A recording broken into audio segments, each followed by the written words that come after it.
good morning, I mean afternoon, Random Jackson. There's 3 people watching, I don't know what you guys are doing. Who are you? There's currently 3 people. That's weird, it's just there's only 2 people. Night! Who's the 3rd?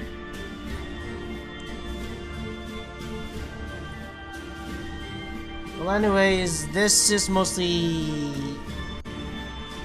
basically this live stream will also act as a recording for whatever stuff I'm gonna do in the as a video in the future.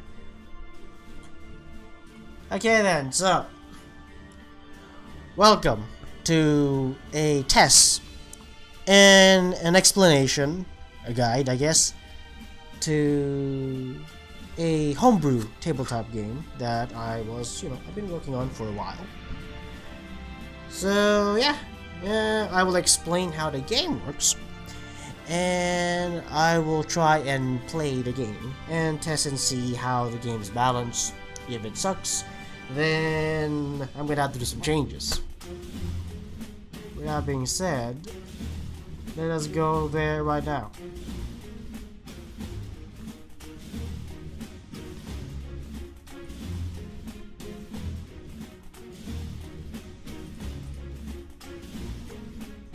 So yes, we are using Tabletop Simulator because I love that game. The fact that you can kind of make, your ideas come to life, other than, playing games like Monopoly and Game of Life. Tabletop enables you to basically, let your ideas come to life and just see how it works in, how it actually works, and see if it feels right, if it doesn't feel, if something feels off, all that stuff. So let's start explaining how this little whatever the hell I'm making here game works. So if anyone is interested, I might invite you to a live stream and we can go and might play together. So as you can see, I was able to get a 3D model of Alexandra from SFM, which is really difficult, to Blender and all the way to Tabletop Simulator. The texture part was the hardest. It was not easy to get the textures. Basically the textures in SFM, you have the ability to have multiple textures on different files, but in Tabletop Simulator you're only allowed to only have one. So I had to figure out a way how to merge all those multiple textures into one picture, and it was ridiculously difficult for a newbie. I'm still a noob, I'm not gonna deny that. So, let's zoom out. This is your table. This is where the mechanics of the game goes. And how you level up, how you build stuff, all this crazy nonsense. Let me start telling what they do so that you will have an idea how this tabletop homebrew game works. By the way, for those people who don't know what the word homebrew means, it basically goes the same word as in house rules, but I'm taking it to a whole new level. It's ridiculous. So yes, homebrew games, home rules, but 8 feet style. So let me pop up my UI so I can start explaining what all of this shit means. So there will be some graphics over here that looks familiar, and I'm not gonna lie. Most of these graphics are just merged stuff together. So if you played Darkest Dungeon before, all of this stuff is from Darkest Dungeon. If you played Hearthstone before, this is from Hearthstone. If you played any of the Civilization board games, this is from Civilization. But these models over here, they're mostly from different games that was I was able to find and merge together. This textures over here, Civilization 6. But this one was from SFM, so that one was the most ridiculous, hardest one to get. Yeah. Okay, then so let me explain what the mechanics are, and hopefully you guys will understand how this game works. So this is your table. This is the map. Actually, that's just a part of the map. This is the whole map. So yes, this is the whole map, and this is where the game will take place. And this corner over here, this is... Okay, so, I'll be honest. I made this little corner right here because this corner doesn't exist originally. Because I was expecting to play with other players. Unfortunately, everyone was either too busy or scared to play this game, that at some point I got tired of waiting. And I finally decided, you know what, I'll try and figure out a way how to make a quote-unquote pseudo AI system with this corner right here. You're gonna see how it works soon. But for now, let's go back to the map. So, as soon as you open the game, or you download the game, whatever, if I make this available, or if I invite you, this is the first thing you do. As soon as you start the game, you go pick a starting point. Actually, scratch that. You pick what kind of player you want to play as, what kind of character you want to play as. So this is Alexandra, actually, yeah. So two of this two, this is the Alexandra characters. So this is how you play as Alexandra. You play as the World Queen, Alexandra, blah blah blah, etc. Then this two over here is the Warhound character. So this is basically, yeah, as you can see there, yeah, there he is, the Warhound, none other than the Warhound. So there's only two factions. But yeah, basically this is mainly a two-player game, but if more players want to join in, maybe play as a different, you know, side of the army, then you can have 4 players. But anyways, yeah, Light is the only lab rat, sadly, but now I'm trying to, I'm trying to branch out to try and turn this into a single-player game. And so far, it actually works because I'm getting my ass kicked by the pseudo AI, which is wonderful, because that's what I want to happen. So anyways, yeah, there's only 2 factions or characters, but you can play with up to 4 players, either free for all or a teams of 2. But right now we'll mostly be focusing on the Alexandra faction or the World Queen faction, or mainly her, because I mostly worked on her stuff. The Warhound stuff, it's not yet properly built. But anyways, so you pick your class or character. I pick Alexandra. Here she is. So now you hold and grab your capital, and now you get to pick what starting point you want to be. The starting points are the stars. See, the stars are the starting point. They're everywhere, or mostly on the edges of the map. But for now, we'll focus on this one because I did most of the testing here. So here we go. So I picked this starting point. The reason why I picked the starting point, I'm gonna explain that later. Why it is one of my favorite spots. I'll explain that later. Because, I don't want to go ahead of myself. I need to explain from the basic. I need to explain the basics. So, you pick a starting point. Boom. There's the starting point. And now, you grab your leader. And then you just place them on top of the capital. Oh. Just, gravity does affect this game, so... Oh, come on. God damn it. There you go. Okay, and then I lock the capital. So, that's my capital. That's my starting point. And that's where the game starts. So... Here's my so this is where you play, this is where your leader is. At the moment, this is all you have. The capital and your leader. That's all you have. With that being said, this is the first turn. So, what do you do? Well, before you can do anything else, you need to see what the AI does. So let's go to the AI. I flip this. And whatever the dice tells you, okay, so I'm getting ahead of myself, so let's just do it again. Toss the dice.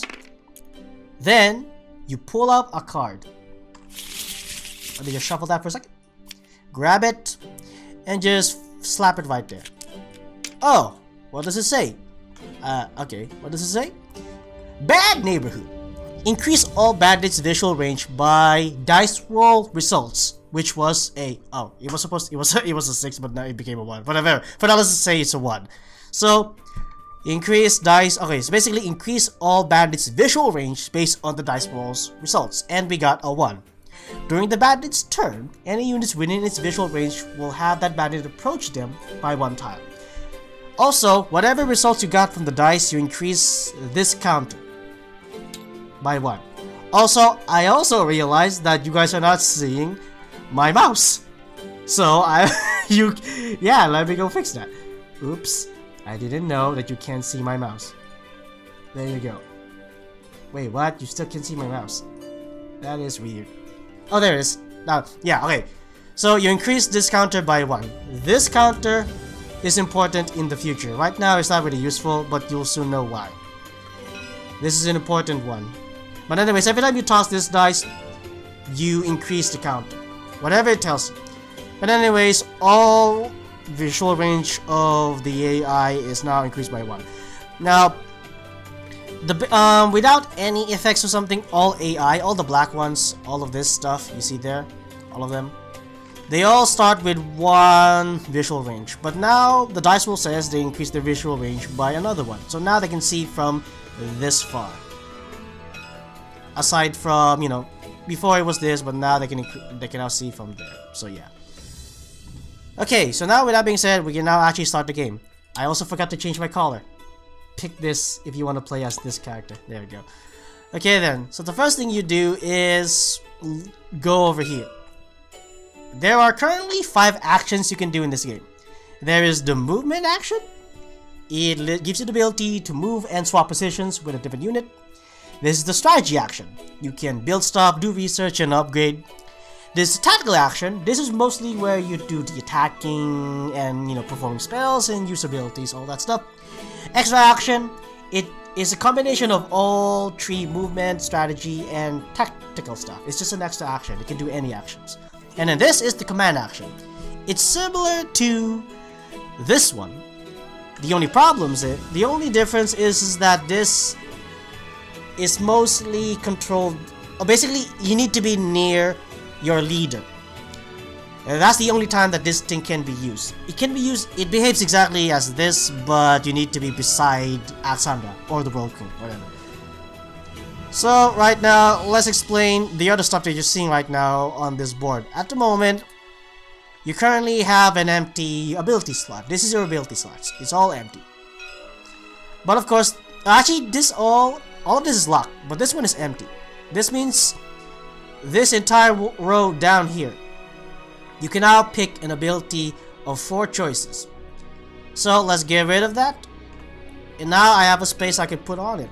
So you got 4 choices. You got a basic slash attack, a basic sword attack. Actually, no, let me just zoom in. Whatever. Just read it yourselves. Fuck it, I'll read it. A basic sword attack. When meleeed, when you get attacked by an enemy, you can counterattack if they attack you with melee. This is the bullseye. This is the farthest. Oh yeah, I have to explain. Again, if you've never played Darkest Dungeon, you will not understand the range mechanics. But basically, do you see those dots, those circles? Those circles is your range. So, there's a range of 3 in this game.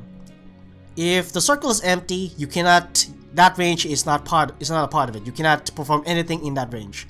If the circle is filled, it's within its range. You can now perform in that range. So according to those circles that you see, it basically says that this range is you have to be 1 tile away from your character. If not, then you cannot do anything. So with that being said, this slash ability is a range. Is within melee range. You can attack, and if you get attacked by, if you get meleeed or attacked by a melee attack, then you can counterattack automatically. Then you have bullseye. Bullseye, as you can see, the range is furthest, 3 tiles away.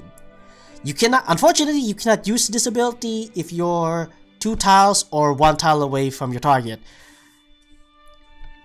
You can fire a ranged arrow from, from 3 tiles away.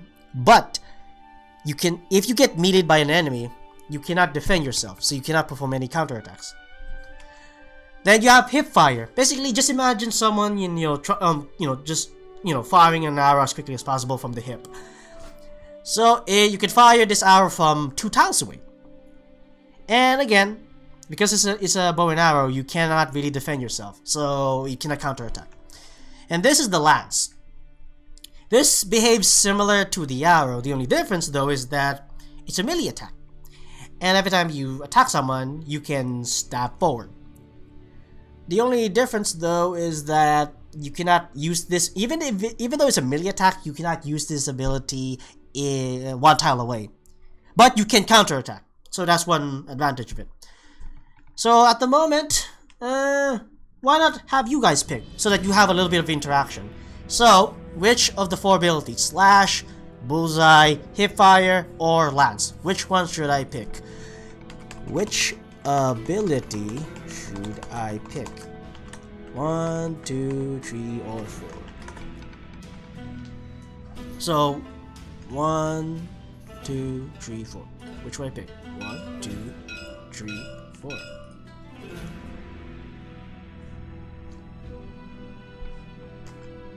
So while I wait, I'm gonna go move on to the next part of this mechanics. Now, right away you see this thing over here. It's a hexagon. Well, what the hell does it do? Well, right away at the start of the game, this is the first thing you are given. Sphere of Influence. Increase your command actions range by +3. And remember, this command action only has a range of 1 tile. But with this, it increases your command actions range by +3. So you add that on top of this, and now you have a command range of 4. So that's a lot of range. But of course, you can change this. This is called a social policy. This thing is called a social policy. Whatever the fuck this thing. Yeah, it's a social policy, and you have multiple choices down here. And each of these social policies has different effects.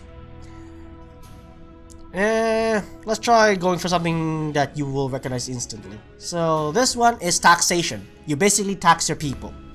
You gain +1 currency, which is up over here, every time you use a strategy action, which is this thing. And this two can also act as strategy actions. Then we go down here. Apprentice. I don't know how to say it, but you know, apprenticeship. You gain a research, +1 research using strategy actions. This one is manpower. Replace tactical action with strategic action. Now again, if you remember, tactical action is what you use to attack and all that stuff. You are literally replacing this tactical action. Let's just say you grab this, move it away, and you replace it with manpower. So now you replace this with this. So now you got 2 of those. So that's how that system works.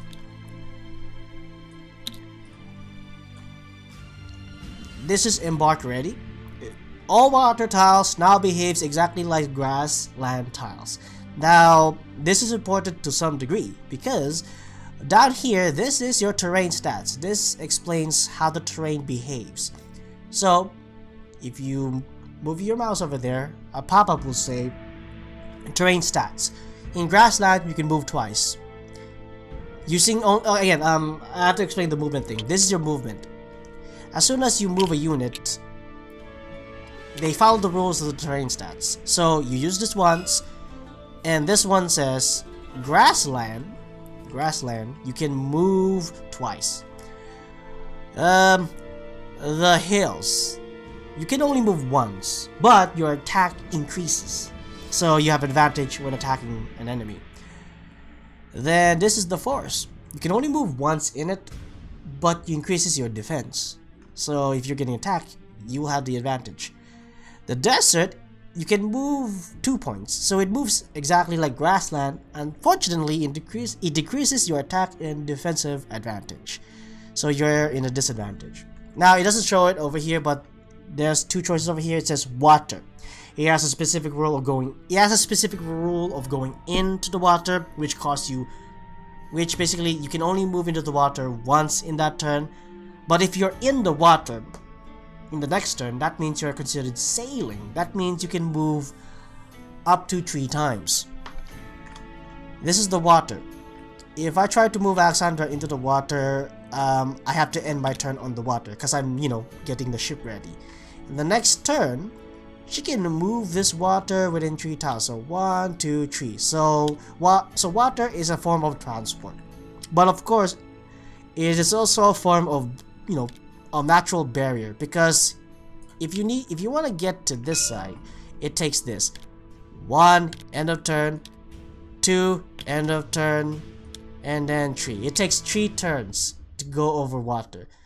So that's why if you're in water, sailing through water is faster, but to get from water to land, it takes 3 turns. So it does hinder you.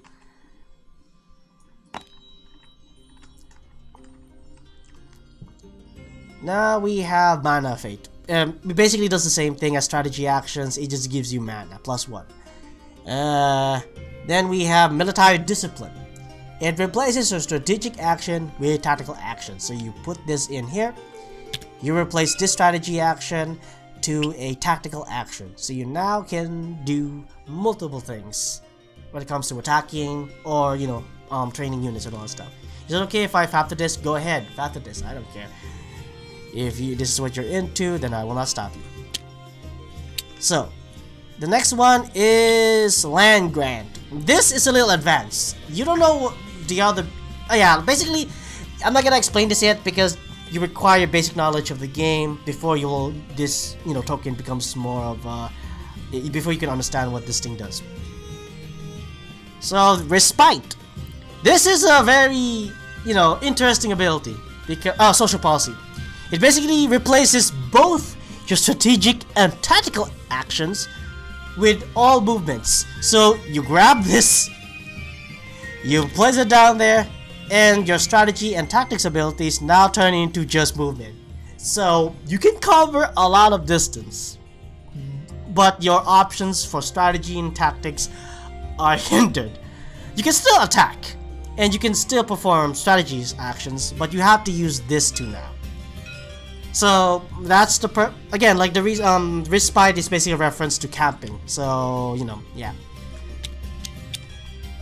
Bountiful Harvest, another thing that requires more basic knowledge before this thing becomes understandable. And then we have Historical Legends and Myths. It's a reference to how history is history, but then the longer time goes, it becomes legends, and eventually it will start becoming myths. Okay, so basically this gives you, let me just demonstrate it. Grab this, put it over here, unlock this, and now you have an empty slot. You can now add another ability. So yeah, that's how it works. But as soon as you remove this, you lock it again. So you just have to keep that in mind. So that's how this thing works. Okay then, so the only two abilities that requires explaining is the green stuff. You need to know the basic part of the game first before this to make sense. So with that being said, let us go further and see how it works, shall we? So let me just put this back. Okay, at the moment no one has picked an ability for me, so I'm just gonna go pick Slash for now. And this is my first ability for my character, Slash. So it's a basic slash. One tile away from an enemy, I can now attack them. Okay then, so let us begin. As of now, at the start of the game, I really cannot do anything other than move my character because this is your technology tree. Ignore the cards for now. This is your technology tree. This is this determines what kind of structures you can construct and what kind of units you can train. At the moment, we have 0 technology. We cannot build anything. We cannot train anything. The only thing you can train though is, I'm gonna do that later. I don't want to do it yet.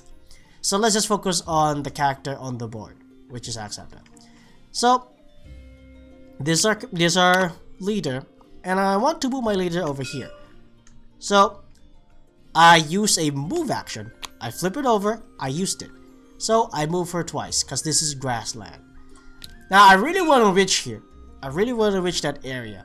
So I use my command action, which is directly tied to the leader action. So I flip that. Now I gain another move. It's a pseudo move. It behaves like move now. So I only move it once though. But that's it. I don't really need to extend as much move as I can. All I need is to move here.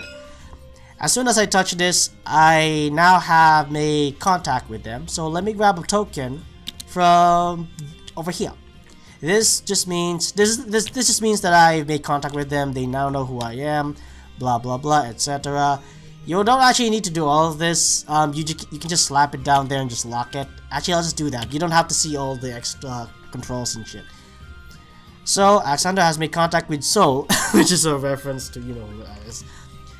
Okay, so now I can now interact with whoever, you know, whatever this place has to offer.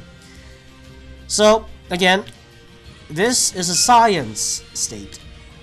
A science kingdom, science village, whatever the fuck it is, it's science. So this means that I can now use this state's, or, you know, village or whatever the hell it is, science abilities. So, I now use my strategy action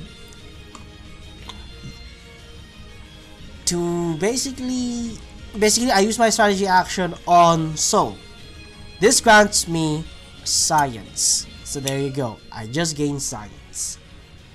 I'm trying to get over to encampment so I can start recruiting more soldiers, but for now that's all I can do at the moment.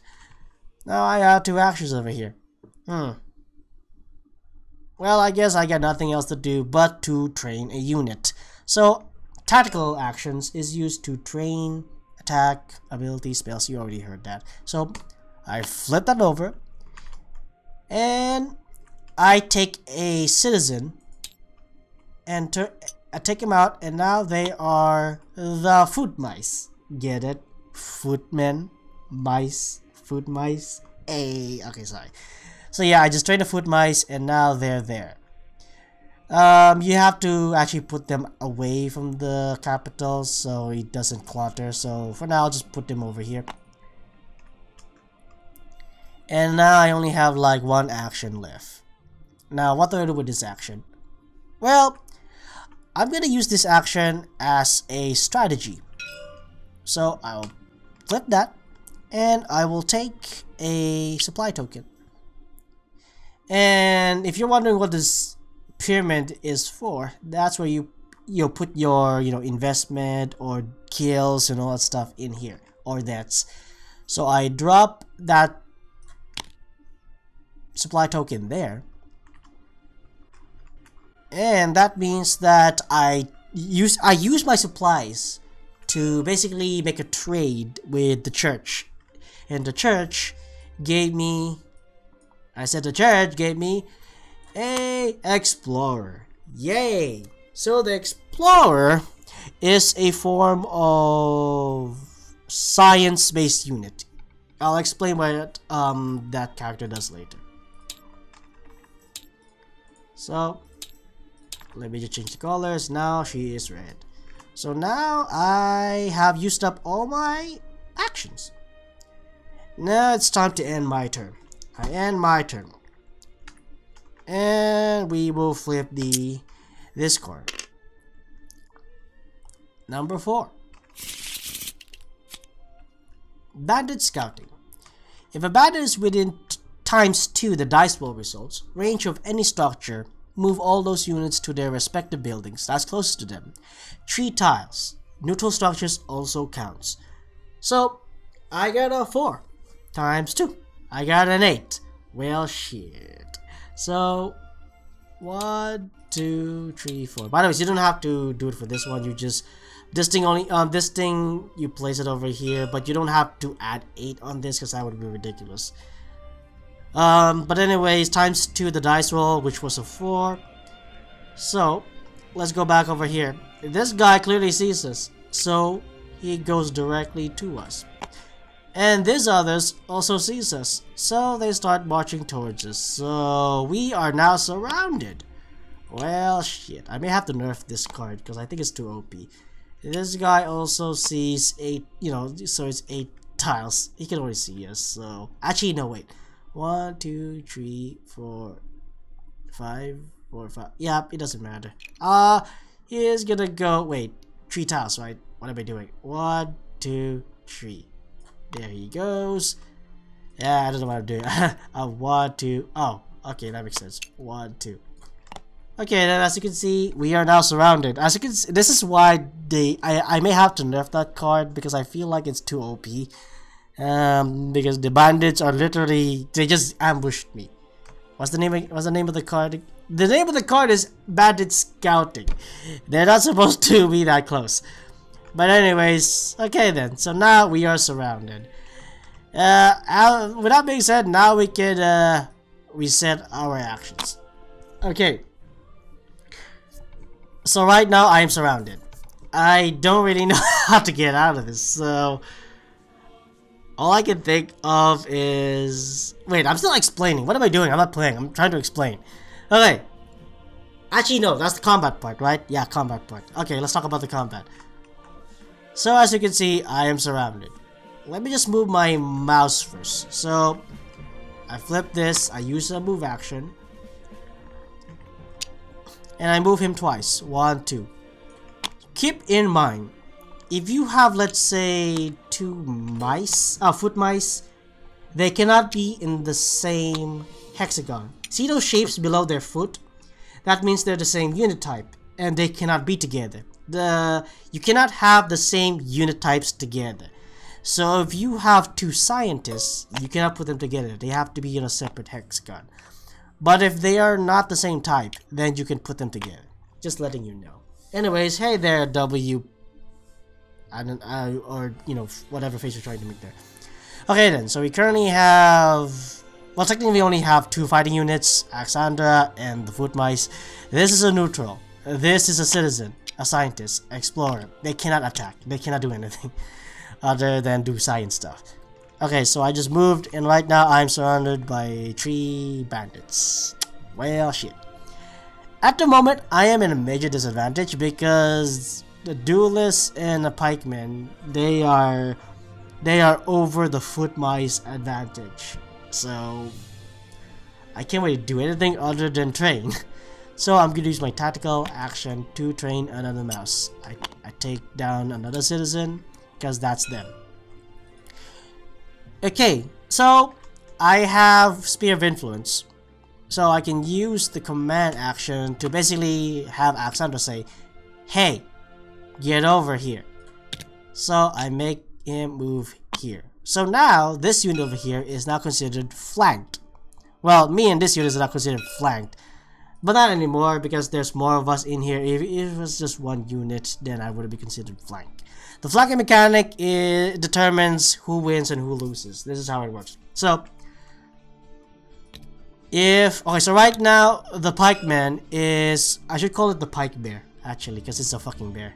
So the pike bear or the pikeman is now considered flanked because it's surrounded by 3 units or 2 hexagons, whatever.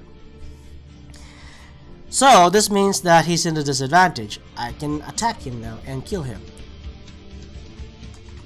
So what we should do is, I don't have any tactical, I'm gonna use my extra action as a tactical action. Now here's the thing though, as a single unit, if they attack, that costs only 1 tactical action. So you don't actually need to say, I need to use tactical action this, and tactical use it on this, and tactical use it on this. No, they're a single unit right now, and they're flanking this 1 unit. So I use my extra action as a tactical action, and this pikeman has an advantage of +2 or defense or something. So this means both my mice are killed, and I receive a damage of 1. And the pikeman was also killed. So I put them in this pyramid. There you go, as a reminder or something. Okay then, so we were able to kill the pikeman. But we still have the duelist and another pikeman behind him. So I had to deal with them somehow. Okay then. So I have strategy. And I still have a scientist and everything. And I'm still in the science area. So I'm going to use the science to... I'm going to use the strategy action to increase my science. There you go. Okay then, now here's the thing that you have to know. I actually forgot to change one of the rules to the tactical action. It says training, attack, abilities, and spells. What it actually is supposed to mean is that a tactical action is used to replenish your abilities. I forgot to mention that part. Because the slash ability, you can use that anytime. And the only one who can use it is your leader. That's why this thing is very useful, because if you have multiple, abilities based on whatever it is, you can use all of them in 1 turn without using any actions. So I have a slash. I will use that slash. So now I use that, and that means Alexandra can now attack this guy for a damage of 2, unfortunately. The reason why is because the duelist has an advantage on me. Actually, no, wait a minute. The duelist doesn't have defensive advantage, so this means that I only get 1 damage and I kill him. So I take his corpse and I throw him in the pyramid. So there you go. So that's how attack and defense advantages work. If you attack someone with defensive advantage, you get more damage. But if you attack with offensive or attack advantage, then you get no damage or less damage, and you sometimes kill the unit. So at the moment, that's all my actions. So that's the end of my turn. We flip this dice, and we grab the next one. Warhound beckons. Hey, it's a reference to my other character. You know who he is. Let's read what it does.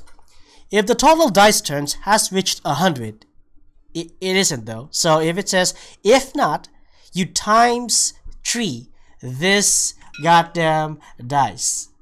So you times it by 3, and you get a 9. So you then increase it in here. 1, 2, 3, 4, 5, 6, 7, 8, 9. So increase to 14 now. Now, anyways, let's just say that we did get 100. You continue reading. Place the Warhound on the furthest starting point, thus starting the war to end all wars. This just means that this entire deck, you take that away and you get rid of it. The reason is because you're replacing. Anyways, let's continue. Discard the bandit deck. This is the bandit deck, and you replace it with the World War deck. It basically means that this rules that you're seeing right now, you just replace all those old rules with a new set of rules, which is much more harder. And I mean, for Pete's sake, the deck is called the World War deck. Of course, it's going to be harder, and it will involve the Warhound, which is going to be doing stuff all over the place. So that's what the deck does. But at the moment, because he's not here, we don't have to worry about him. So we continue. We move on. We reset this stats. And notice that the slash hasn't been reset. Yeah, because that's an ability. Now, if you want to replenish this ability, you can use this tree. Basically, tactical action. You have to use a tactical action or this extra actions to replenish the slash ability. Right now, I'll do that. I'll use my tactical action to replenish the slash ability. So now I can use slash again. At the moment, the AI has not moved. And that's good. That is good. This means I can focus on something else. So right now, where are we going? I guess I can focus more on science. So I'll use my strategy on soul, and I'll increase it to 3. Now we've learned how to build a granary and anything that comes with it. I don't have any tactical action, so I'll use my extra action. Wait, am I close to my city? Let me see. 1, 2, 3. Yes, I am close, thanks to the Spear of Influence. This means I can, instead of wasting an extra action, which is very valuable by the way, I can just use my command action as a strategy thing. So I use my command action, and then I start grabbing this too. So I grab this one. I grab a supply crate, a supply token, and I can use any materials, unique materials. But you have to use at least, basically you need to at least have, okay, let me just explain what I'm trying to do. So I just use my command action as a strategy action to start building a granary. To build a granary, you need to have at least 1 supply token and any unique resources. It can be any. So I'm going to use a masonry token. So I got 2 of those. Now I can grab a granary, and I can put them at the edges, at the edges of the hexagon where your building is currently occupying, which is the capital. So this means that this granary can be placed here, here, here, here, here, or here. So for now, because there's a bear headed our way, I'm gonna put it down here for safety. So there you go. So you now used up your masonry and supply token. You put them in the pyramid. So now, with that being said, let me start training some units from the granary. So I'll use my extra action to start. Okay, so as soon as you used a tactical unit, tactical action, or any, or the extra actions, you started training a unit inside the granary, and that just means that you just pull, you just click on the granary and just pull out whatever it gives you. You pull it out, and I got a musician. You can put the musician adjacent to the capital, not from here, but adjacent to the capital. So you can put her here. I'll put her over here because I don't want her anywhere near this guy. So what does the musician do? Well, as soon as you get a musician, you just unlocked another slot for your abilities. So you unlock this, and now you have access to this new stats of abilities. We got the health block, the neck shot, the shield up, and the shiv. The health block gives you the ability to block a melee attack once. The next shot gives you the ability to fire a close range quarters. Basically, it just gives you the ability to fire an arrow in front, in one tile away from an enemy. And unfortunately, you cannot defend with this because it's not considered a melee weapon. Shield up. You can block all non-flanked range attacks. Keep in mind that, you have to be specific with this. Non-flank range attacks. This means that if there's two enemies on you and they range attack you, you will still get hit. But if it's just a single enemy attacking you from range, you'll be able to block all of it. Except magic as well. If it's magic, you cannot block that shit. Shiv. Fall back one tile after damaging the target. Basically, if you attack someone with your melee weapon, you fall back one tile. This is like a good way to, do dodges and stuff. If behind whatever that unit was, they had like a range unit, you can try and dodge that. Anyways, hey there Raven, welcome to the guide stream, whatever this thing is called. So for now, I have 4 choices, 4 new choices. What should I pick? What do you guys think? The 4 choices that I have been given, what should I pick? Health block, neck shot, shield up, or shiv? While I wait, let me just see what else is happening in the game. If no one's gonna pick, I'm just gonna have to pick it again myself. Okay, so at the moment, I can only move in the game. I only have one. I can only move once. But okay, let's explain this part. So right now, I can move once, but if they're within the same hex, it's considered an entire unit. So this 2 is considered a single unit. That means if I use my move, this 2, wait, what the fuck, why are you upside down? Okay, this 2 will move at the same time because they're considered a single unit. And right now, I need to take this scientist somewhere else and defend her at the same time because I don't trust anyone. So let's see. At the moment, I'll just take her home for now. 1, 2, there you go. Facing the bear, this goddamn bear. And that's the end of my turn, and now we start tossing this dice again. We only have 2 cards left on this thing. Join the gang! Oh great. This just means if the bandit space, which is this one's, see this? This is the bandit space. It's all empty. So, if the bandit spaces is unoccupied, spawn in a bandit with a level type based on the dice roll results. And here's a reference. If it's a 1 dice, it's equivalent to a foot mice. if it's a 6, a perfect 6, you get a pikeman or pike bear. To know what levels they are, you just count here. 1, 2, 3, 4, 5, 6. So this means I spawn in archers. Great. So, place an archer here. Ooh, that's bad. And here, and here, and then here. Well, great. More enemies to deal with. Now do you understand why I'm getting my ass kicked by my pseudo AI? I think they're too OP. I may have to nerf that somehow. Now let's not forget to increase the counter based on the dice result. Hey there, comrade something. Hey there, Marcel. Okay then. With that being said, let's refresh. Let's refresh our actions. Okay then. So far, has anyone? Is everyone keeping up with what the hell I'm doing? Oh yeah, and so far no one has picked an ability for me, so I will pick it for myself. Okay, because there is a lot of archers now, I'm gonna try and use my shield up. I'm gonna give shield up for Alexandra, because I feel like I need to start blocking arrows.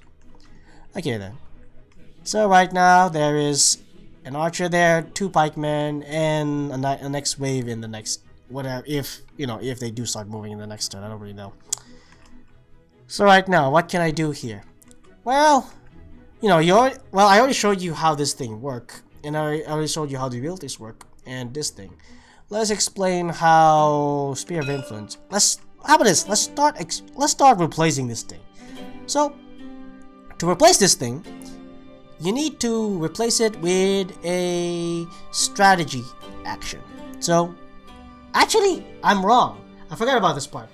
The only way for you to replace your social policy is with a command action.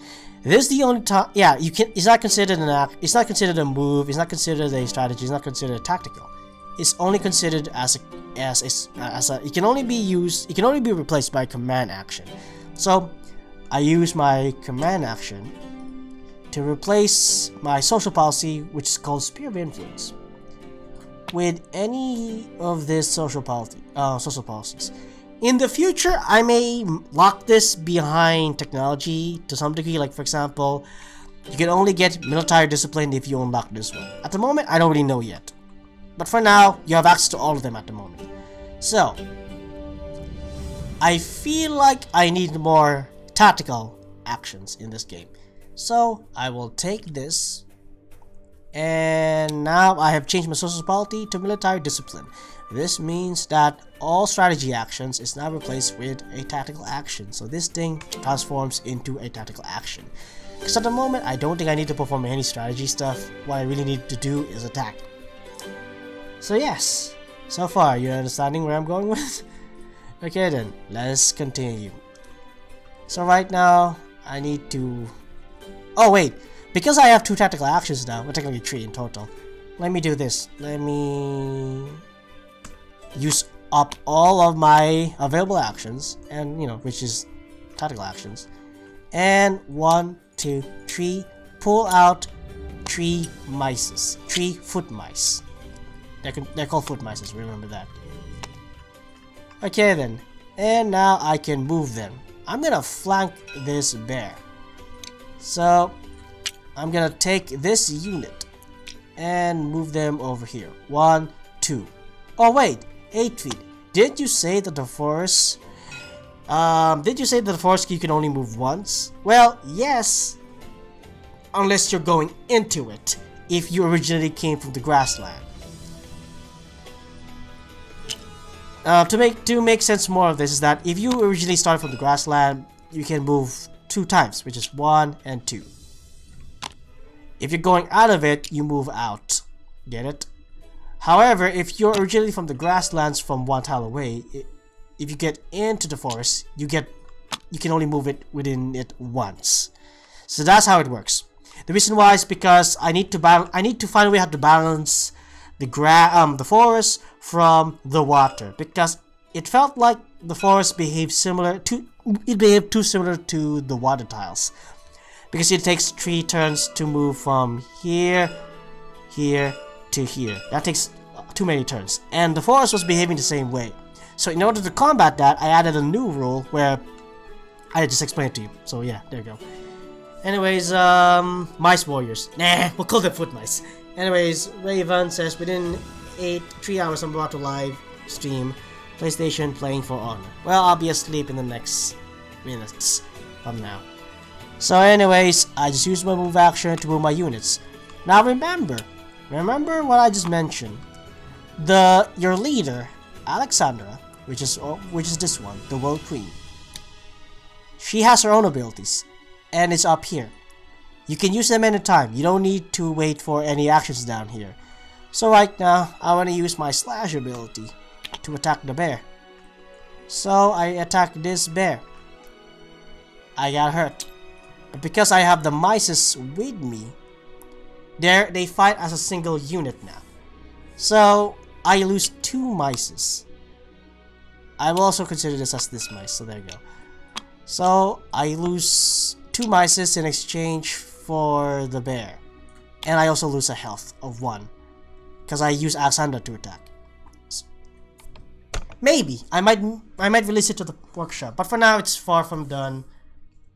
But yeah. So anyways, there, I just killed the bear. Oh, I forgot to mention an important rule. I am sorry, I forgot to mention this. But here's something important I forgot to mention. There's a reason why I have the pyramid. Let's look inside it. How many kills did I get so far? I killed the bear, I killed a duelist, and I killed another bear. Now that's important because killing enemies in the game gives you money because you're technically getting loot from them, correct? Makes sense. So I kill 3 enemies, I get 1 coin for each kill. Unfortunately, however, those other enemies were like, different units. They were special units. There was a pike bear and it was a duelist. So a duelist costs 2 points. So I give myself, because I already gave myself plus 3 based on each kill. I'll give myself another coin for the duelist. But the pike bears, they are worth 3 coins. So I give myself 1, 2, 3, 4. So there you go. So the bear costs 3 coins, and the duelist costs 2 coins, and a mice would cost only 1. Archer and a mice would cost only 1. Anyways, Raven is understanding the game system so far. That is nice to hear. So right now I have 8. I actually did. Just let you know right now, I didn't mean for the number to be 8. Just because my name is 8feet doesn't mean I'm that obsessed with number 8. That was just a coincidence. So right now, that's the end of my turn. So let's go see what the AI is doing. The pseudo AI is doing. Oh shit! It's a 6. Hopefully it's a bad card. I hope it's a bad card. I don't remember all the cards. Hopefully it's a bad one. Ambush! Oh god! If a bandit is within dice roll results, which is a 6. This means the bandit has a range of 6. You move that bandit directly to the nearest unit and automatically attack them. Okay, let me just see what just happened. So, a 6 range bandit. So this is within range. 1, 2, 3, 4. Yep, within range. 1, 2. Okay, what about this guy? 1, 2, 3, 4, 5. Okay, there. Okay, so 1, 2, 3. Okay, so well, I take this archer, move him over here. I take this pike bear, move him over here. I take the archer, move him over here. I take this other archer, move him over here. Wait, 1, 2, 3, 1, 2, 3, 4. I take this archer. Oh wait, no, wait a minute. And I move this archer. 1, 2, 3. Well, the card says attack right away. the card says attack right away. So my entire unit was killed, including the World Queen. So your queen is dead. Okay, so now here's the thing you have to remember. As soon as you lose the queen, this is the reason why you really want to protect your queen. I mean, your queen is powerful. I mean, your leader is powerful. But as soon as you lose her, or him, depending on what leader you're playing as, the only way for you to get your queen back is to take this technology thingy, this, you know, this microscope, and take it all the way to the last technology, which is the keep. If you don't have a keep, you cannot respawn your leader. As soon as you lose your leader early in the game, you cannot get them back. You cannot get them back until you get access to the keep. At the moment, all of this stuff you're seeing right now, all of this, her abilities, all of that, even her money, you have no access. By the way, the music fits so well right now because it's like, oh my god, we are like in despair music right now.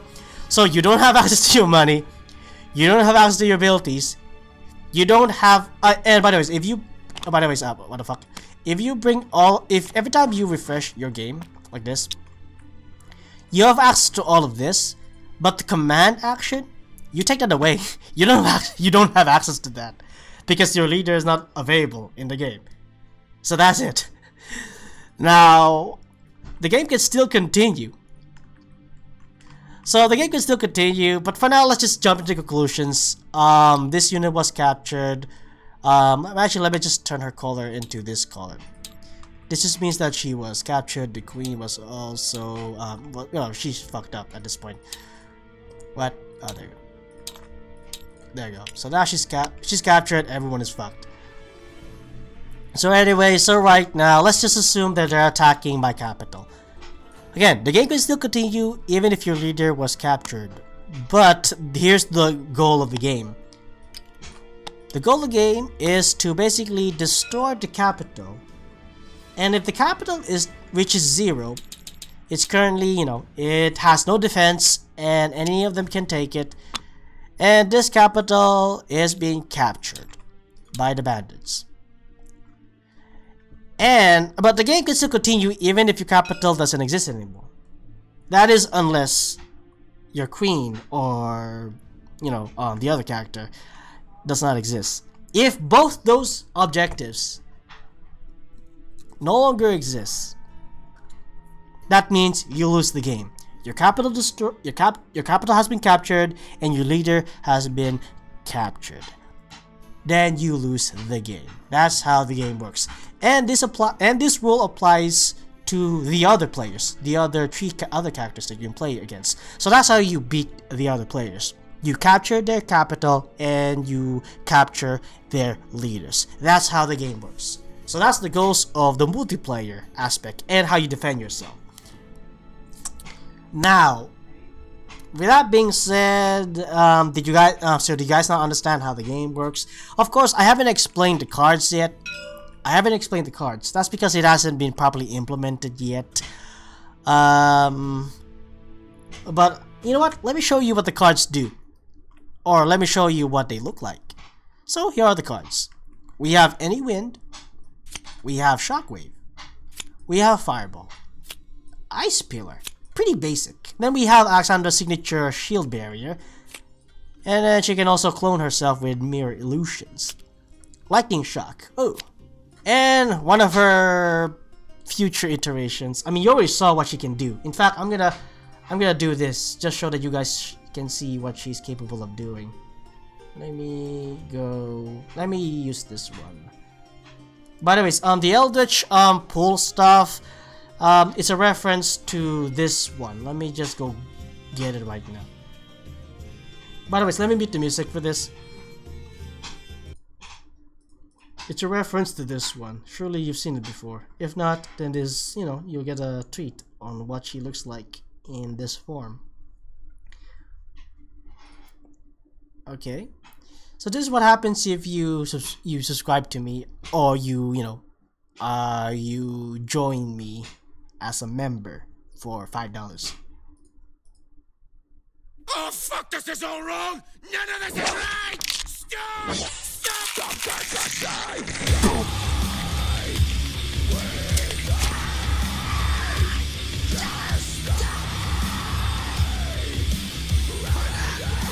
Sorry.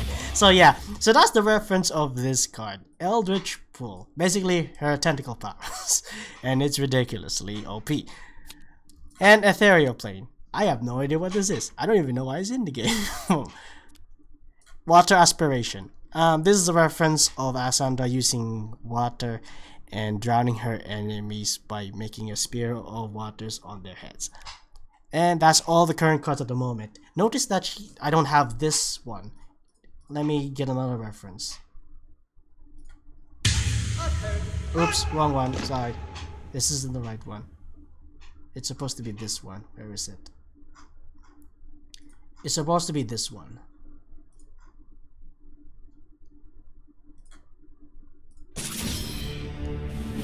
I'm gonna get her I'm gonna try and get a card referencing her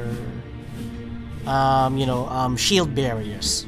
Oh no, her sword barriers, cause her basically it's just a shield magic in the shape of swords. That's how it works.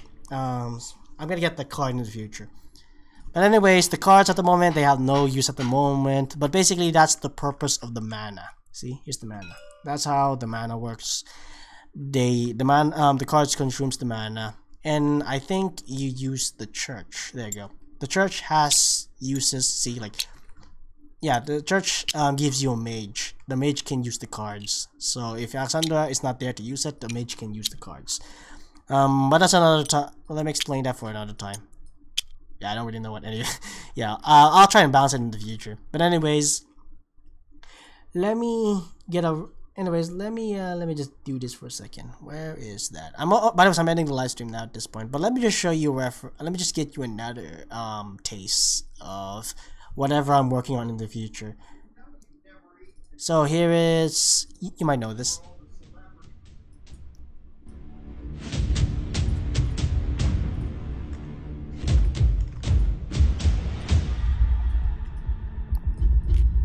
So for now, that was the Alexandra. That was just the Alexandra World Queen part of the gameplay. In the future, you will have access to this motherfucker, this guy right here, the Warhound. And if you're not playing it with anyone, the Warhound can be he has his own card, which is this card. If you remember this card, let me grab that. There it is. There's a card dedicated for him so if you're playing the game by yourself or you want another AI while you're playing the game together, you have the Warhound Beckons card. If it reaches 100, you replace the entire deck, the bandit deck, with the World War deck, because the Warhound has been spawned and the end of the world is here. And here's a Zeppelin. This Zeppelin has 10 HP. I wonder what it does. And his technology tree doesn't have a town. See, this is a town. Let me just skip to this part. But yeah, notice that his technology tree has a tank, a landship. So yes, the Warhound plays differently. And because I like you guys right now, I'll show you another reference for his cards. We have attrition. We have first over there. It's basically your reliance on religion and how it screws you over as you go over the top. Apocalypse Horseman. Ooh, sounds cool, isn't it? Trench Warfare, of course. This Trench Warfare actually changes the actual environment of the game. So that's how Trench Warfare works. Bolt action rifle. Basically, he can fire with a bolt action rifle. He just fucks you up. Shell Shock. It mentally disrupts your Warhound's enemies. Basically, Alexandra's units. He just shell shocks them and they would start crying in the ground. Then we have No Man's Land. Another way, this is another way to change the environment. And it basically just renders it, you don't want to be in this environment. Over the Top, this is basically another way of movement. I'm changing it at the moment because the original use of it was a little, weak. And then we have something big is coming. What does this card do? Well, this card can only be used by this thing, the Zeppelin. This card and the Zeppelin are made together. Nothing else. That's the only use of that card. I'll explain it on that thing what it does. Bionic charge. So yeah, it basically commands your entire forces to charge straight to the enemy. Now, it's a little different from over the top. That's the reason why I need to change how the rules work. And there you go. So hopefully you guys enjoy that Warhound sneak peek. Notice how his ability is almost similar to Alexandra's. I'm gonna have to change that. That's the reason why he's at the moment he's not yet perfect. Anyways, thank you guys for watching. And until then, hopefully, I'll get some players to go play this game. If not, then hopefully I'll be able to perfect the single player aspect of the AIs. I like how the music just, notice that the music, the World War music, literally just transition to Alexandra's music. Cool, isn't it? So yes, hopefully you guys enjoy, and hopefully I'll be able to make this game fun and for you guys to watch and have fun too. Oh, and here's another little Easter egg that you guys might want to see. So we have Warhound, we have Alexandra, and World War blah blah blah, etc. Yada yada, they'll be fighting. Here's another thing that you have to be worried in the future. So this obviously takes place in a fantasy setting, but of course you have the Warhound. Warhound has access to Warhound has access to the New World's technologies, and one of the technologies that the Warhound brings into this fantasy medieval world, which this world has never seen before. Hopefully you enjoy the little Easter egg over there. Thank you guys for watching, and hopefully you're excited to maybe watch this game and play with me. Bye bye.